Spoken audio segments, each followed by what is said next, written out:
Final warning. और ये final warning किसकी है अभी आपको बताता हूं। पहले ये खबर देखिए, लेबनान से हिजबुल्लाह का बड़ा हमला, तबाह हुआ इजराइल का मिलिट्री बेस।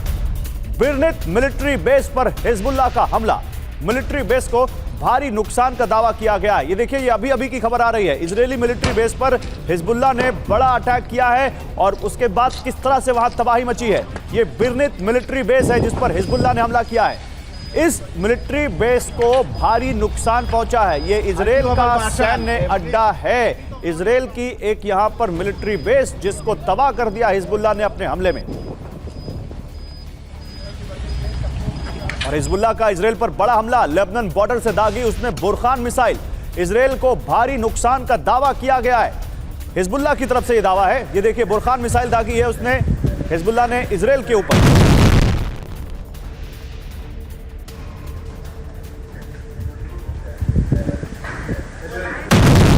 जंग को लेकर car garage network great, claim cover great, price wait वाह, प्राइस भी ग्रेट।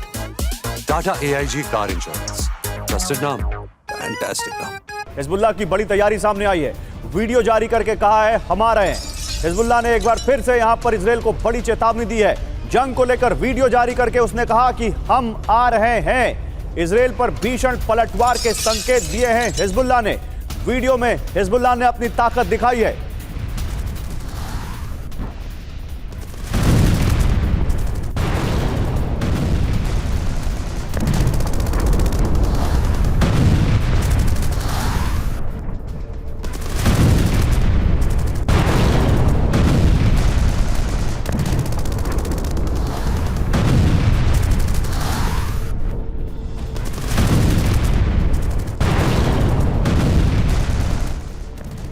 उधर देखिए, इजराइल को हूती विद्रोहियों की बड़ी धमकी मिली है, वो भी मैं आपको दिखाऊंगा। लेकिन ये देखिए, हिजबुल्लाह से जुड़ी 3 खबरें।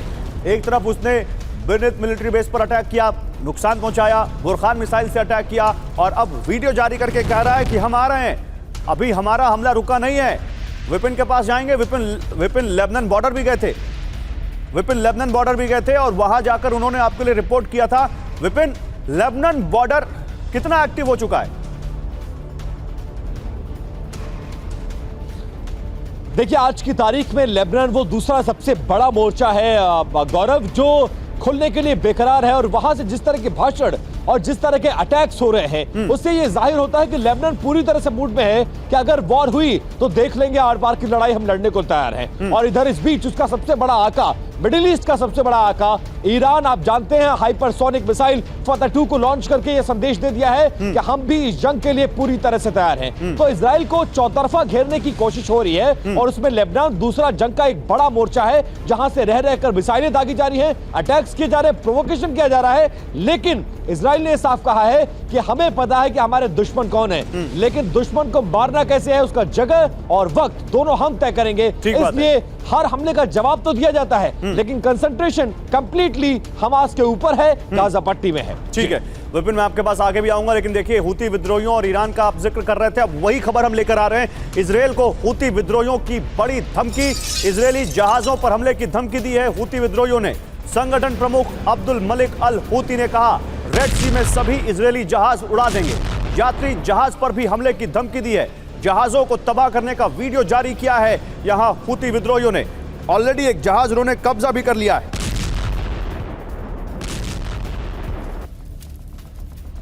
और देखिए, एक और बड़ी खबर आ रही है यहां पर, हूती विद्रोहियों का ऐलान जंग, समंदर में बड़े हमले की तैयारी में है हूती विद्रोही।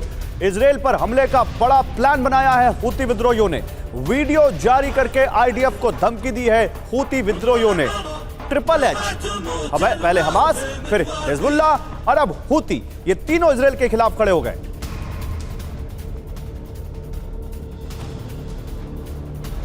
और धमकी के बाद हूती विद्रोहियों का बड़ा एक्शन सामने आया है।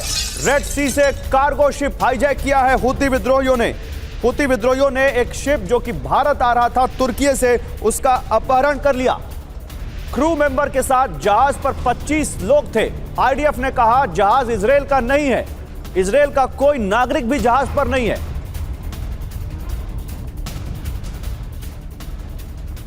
और देखिए एक और बड़ी खबर, रेड सी से हाईजैक शिप पर बड़ा अपडेट। यमन के हुदैदा ले जाया गया है हाईजैक जहाज। शिप हाईजैक पर नेतन्याहू के ऑफिस का बयान भी आ गया है। ईरान की मदद से यह जहाज हाईजैक किया गया। जहाज में कोई इजरायली नागरिक नहीं है, ये नेतन्याहू के ऑफिस ने क्लियर किया है। तो हूती के कब्जे में कार्गो शिप गैलेक्सी लीडर। आइए जरा इस गैलेक्सी लीडर के बारे में आपको और जानकारी देते हैं। रेड सी में जहाज पर हेलीकॉप्टर से हमला किया जाता है। हूती विद्रोहियों ने हमला कर जहाज अगवा किया हेलीकॉप्टर से। तुर्की से माल वाहक जहाज, एक कार्गो शिप भारत आ रहा था। जहाज का रजिस्ट्रेशन ब्रिटिश कंपनी के नाम पर है। जहाज को जापानीज कंपनी ने लीज पर लिया है। तुर्की से आ रहा था, भारत आ रहा था। ना इजराइल का कोई इसमें एंगल है, ना इजराइल का कोई नागरिक है। उसके बावजूद जनरल माथुर, हूती विद्रोहियों ने अगर इसको हाईजैक किया है तो दो ही कारण हो सकते हैं। या तो मिसअंडरस्टैंडिंग है, या फिर वो दुनिया को ये मैसेज देना चाहते हैं कि यहां से अगर दुनिया ने इजराइल पर दबाव नहीं बनाया तो वो यही करेंगे जो यह इस शिप के साथ कर रहे हैं। बिल्कुल, जो दूसरी बात गौरव आपने कही है, मुझे ये लगता है कि वही बात ठीक है। हाँ। ये देखिए, इसमें 4 या 5 देशों के लोग या 4 या 5 देशों का स्टेक है। उससे उनको लग रहा है, हूती विद्रोहियों को, कि कम से कम इन 4-5 देशों में इसका असर पहुंचेगा और शायद इसकी वजह से कोई इन्वॉल्वमेंट इनडायरेक्टली या किसी डायरेक्टली किसी प्रकार से इन पे प्रेशराइज करने के लिए हो जाएगा। एक बात मैं आपको बताता हूँ गौरव, बिल्कुल साफ है।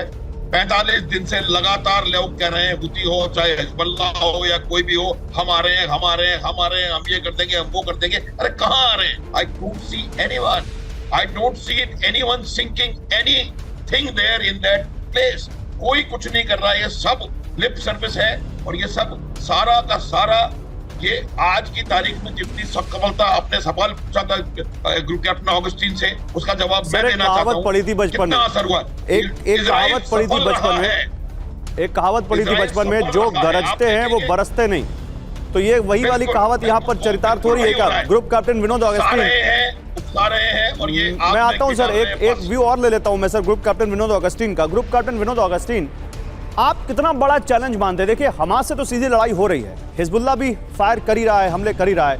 ये हूती को आप ये कितना बड़ा चैलेंज मानते हैं इजराइल के लिए? बहुत महत्वपूर्ण सवाल है Gaurav, and I thank you for asking this question. मैं इसका थोड़ा सा एक मिनट टाइम दीजिएगा, मैं बताता हूँ जी। ये हूती विद्रोहियों का सबसे बड़ा एनिमी पता है कौन है? वो है सऊदी। ओके। और आज के तक जो सऊदी आपको याद होगा, अरामको अटैक में हूती विद्रोहियों का सबसे बड़ा हाथ था। बिल्कुल।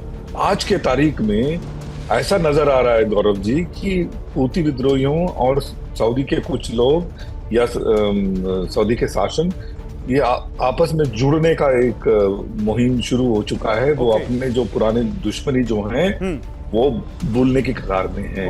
और उसका एकमात्र रीजन है इजराइल की लड़ाई। अगर ऐसा हुआ तो इजराइल के खिलाफ ही नहीं, हो सकता भारत के खिलाफ भी ये बहुत बड़ा एक change in power of access हो सकता है।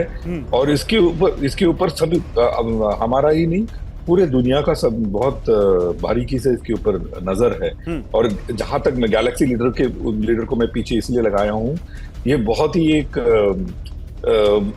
पेचीदा एक सिचुएशन है। आप देखेंगे भारत के पास भी बहुत सारे पानी में जाने वाले जहाज हैं, लेकिन ये सारे रजिस्टर्ड होती हैं। माल्टा एक कंट्री है बहुत छोटी सी, अब उस कंट्री में रजिस्टर्ड होती हैं। क्योंकि सबसे आसान है वहां रजिस्टर करना, सबसे सस्ता है वहां रजिस्टर करना। तो ये मालवाहक जहाज के ऊपर अटैक मतलब 5 या 6 कंट्री का इन्वॉल्वमेंट है। और हेलीकॉप्टर से अगर अटैक हुआ है तो इसमें ईरान पक्का इन्वॉल्व है। तो ये एक बहुत ही कॉम्प्लेक्स सिचुएशन है गैलेक्सी लीडर का जो अटैक और ये जो अगुवाई किया गया है, ये इतना आसानी से इसका आंसर मिलने वाला नहीं है। और ईरान के ऊपर और प्रेशर बढ़ेगा आने वाले दिन में। गैलेक्सी लीडर एक बहुत बड़ा कारण बनेगा। चलिए सर, आपने बड़ी बात कह दी। आप कह रहे हैं कि गैलेक्सी लीडर दरअसल गाजा युद्ध में एक अलग ट्विस्ट ला सकता है। इंतजार होगा क्या होता है, आगे देखते हैं। उम्मीद करते हैं कि जो लोग हाईजैक किए गए हैं वो सही सलामत हों, सही सलामत अपने घर पहुंचे।